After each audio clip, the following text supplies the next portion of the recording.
Oke, Tribuners, terima kasih karena masih bersama dengan kita. Lanjut nih Pak, pembahasan yang tadi ya seru sekali tentang milenial sadar hukum. Mungkin bisa dijelaskan nih Pak, lingkup apa saja yang disentuh nih oleh literasi atau sadar hukum ini? Contohnya tadi jaksa goes to school ya, jaksa ke sekolah dan ke kampus dan lain-lain. Mungkin ada ruang lingkup lain yang disentuh oleh literasi sadar hukum ini, dan mungkin bisa dijelaskan nih penerapannya bagaimana Pak selama pandemi seperti yang sekolah-sekolah yang saat ini sudah tutup dan lain-lain. Silakan Pak. Terima kasih. Iya.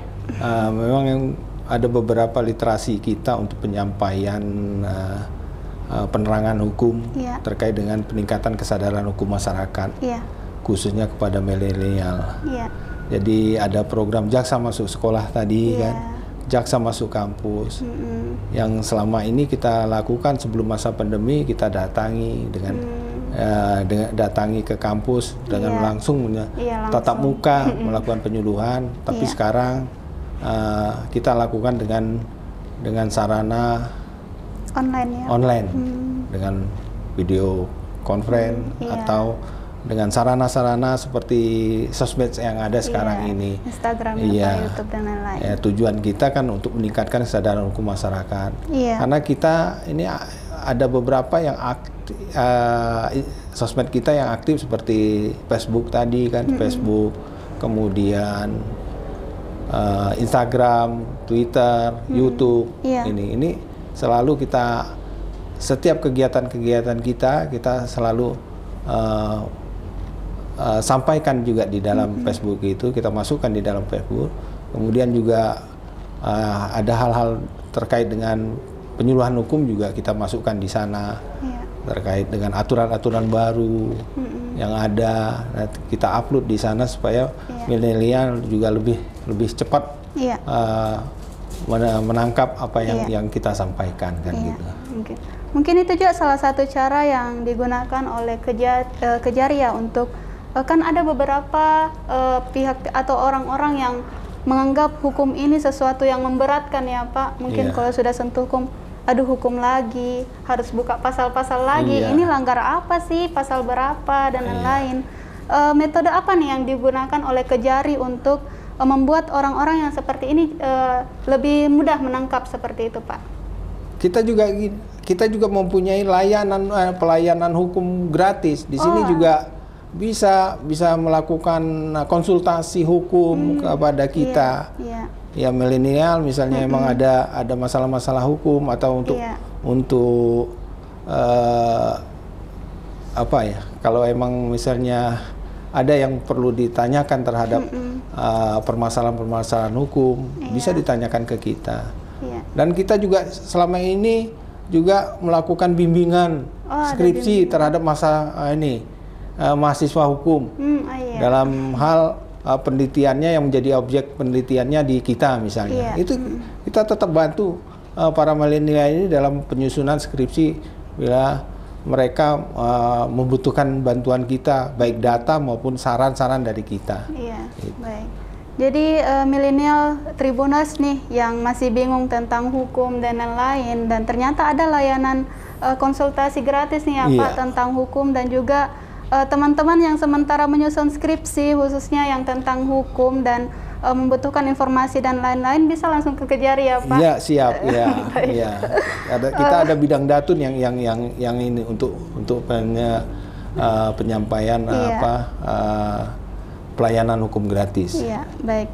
Mungkin ada beberapa program lagi nih Pak dari Kejari yang bersentuhan langsung dengan masyarakat, mungkin bisa disampaikan Pak? Saat ini kami sedang membangun zona integritas wilayah bebas korupsi dan wilayah birokrasi bersih melayani. Baik, bisa dijelaskan Pak WBK, WBBM. Ini program dari Kementerian PAN yang menjadi jadi program nasional, sehingga semua instansi ini bisa melakukan perubahan dalam menuju wilayah bebas korupsi dan wilayah birokrasi bersih melayani.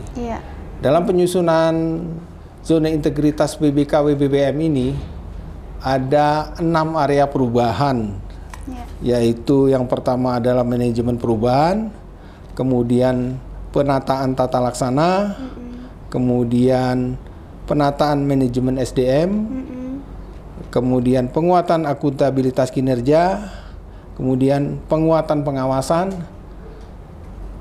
dan yang terakhir adalah peningkatan kualitas layanan publik. Terkait dengan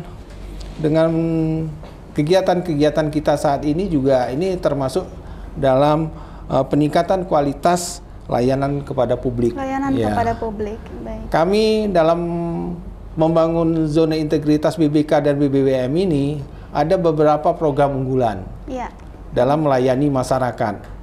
Yang pertama tadi yang saya jelaskan adalah terkait dengan pelayanan hukum gratis. Oh iya, hukum gratis. Siapa saja bisa minta konsultasi ke kita, tidak dipungut biaya. Kemudian pelayanan hukum gratis ini selain di kantor Kejari, kita membuka juga ada di kantor wali kota. Wali kota. Baik. Di lobi wali kota itu ada space yang kita minta untuk tempat pelayanan hukum gratis. Gratis, ya. Baik. Ini manfaatnya juga selain bisa digunakan oleh dinas instansi yang mau berkonsultasi hukum kepada kita, masyarakat pun bisa mampir ke sana. Bila misalnya ada keperluan di kantor wali kota, sekaligus mampir ke tempat kita untuk konsultasi hukum gratis. Itu yang pertama.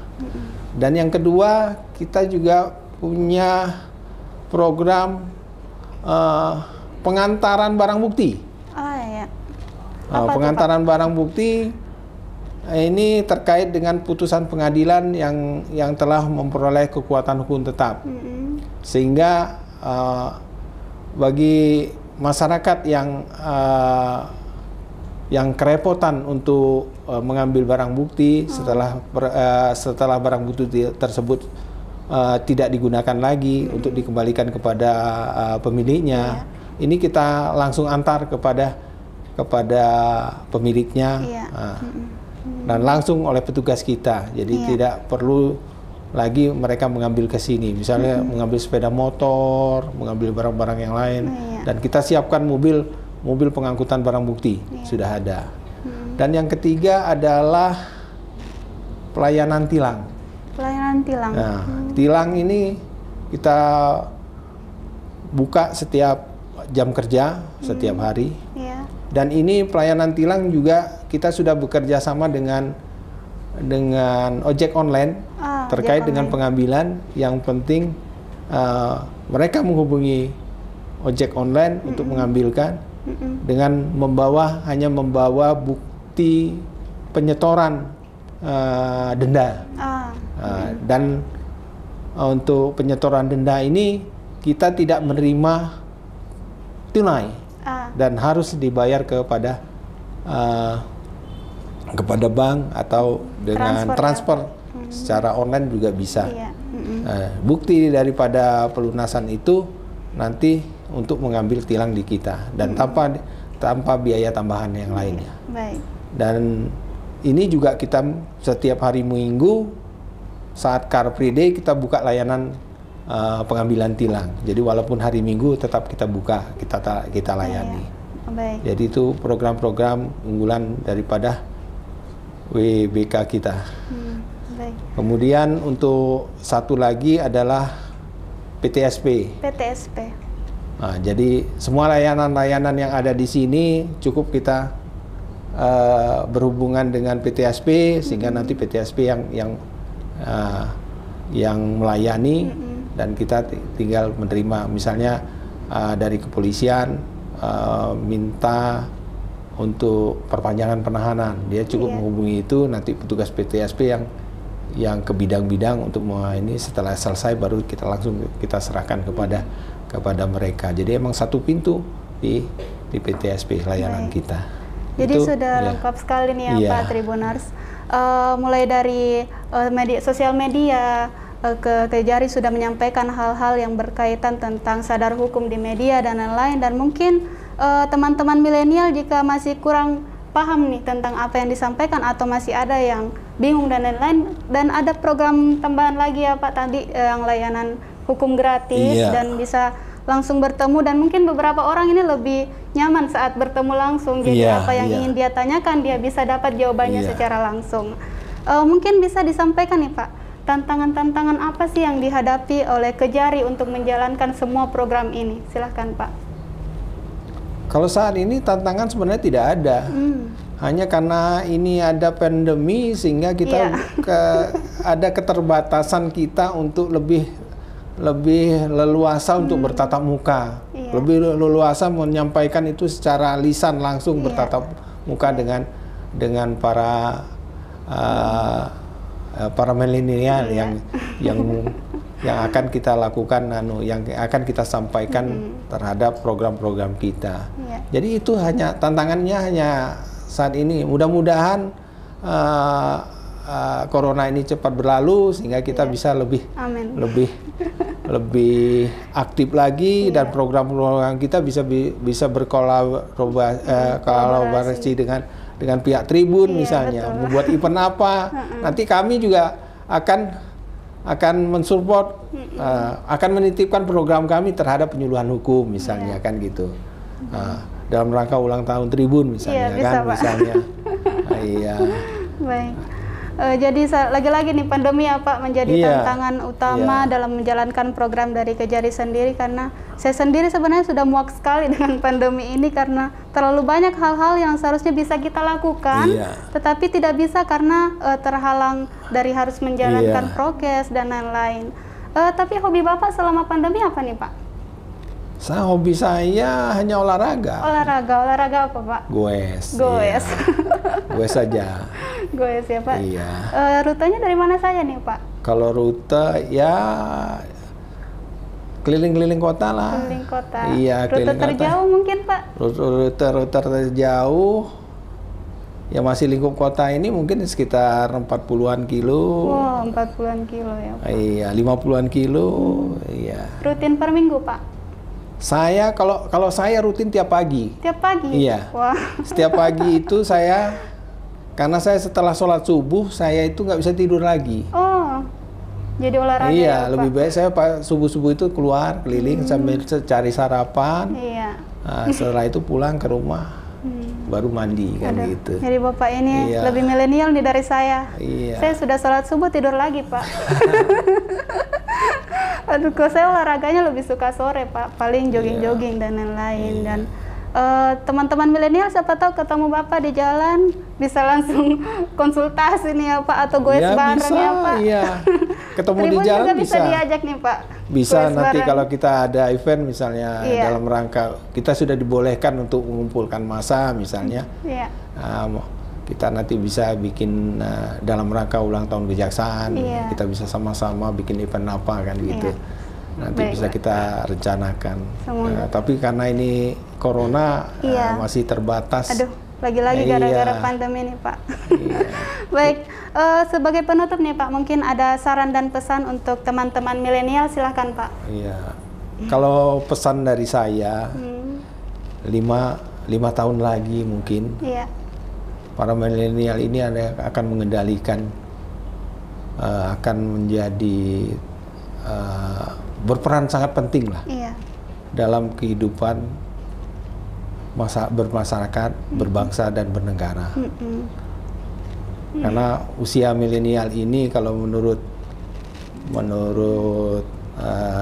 survei bahwa usianya dari usia 22 tahun sampai 38 tahun. Sehingga kalau 5 tahun yang akan datang mungkin sudah banyak yang jadi pejabat. Dan saat ini juga milenial sudah banyak ada yang sudah jadi gubernur, ada yang sudah jadi bupati. Betul Pak. Sehingga ini jadi beban, bukan jadi beban, jadi tanggung jawab daripada milenial terhadap kelangsungan kehidupan berbangsa dan bernegara.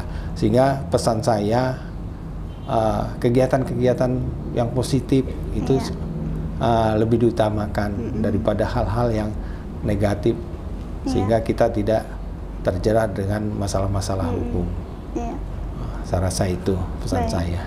Jadi teman-teman Tribuners lebih perbanyak kegiatan positif ya Pak. Mungkin sekarang Tribuners masih menjadi apa-apa nih, belum menjadi seseorang, dan mungkin bisa lebih membiasakan diri sejak dini untuk melakukan hal-hal yang lebih positif, sehingga ketika menjabat dan lain-lain, hal-hal positif itu menjadi kebiasaan ya Pak, jadi kebawa.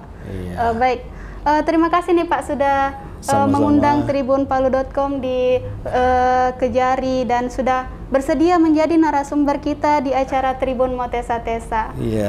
Baik Tribuners, terima kasih karena telah menyaksikan Tribun Motesa Tesa kali ini. Saya ingatkan lagi 5M ya Pak. Menggunakan masker, menjaga jarak, mencuci tangan, mengurangi mobilitas, dan menjauhi kerumunan. Jangan lupa follow kita di Instagram @tribunpalu dan YouTube kita Tribun Palu Official, dan juga Facebook kita tribunpalu.com. Dan juga jangan lupa follow Instagram, YouTube, dan Facebook dari Kejari sendiri untuk lebih memahami tentang apa itu sadar hukum ya Pak, dan lain-lain. Baik, terima kasih Tribuners karena telah menyaksikan Tribun Motesa Tesa kali ini. Sampai jumpa di Tribun Motesa Tesa selanjutnya.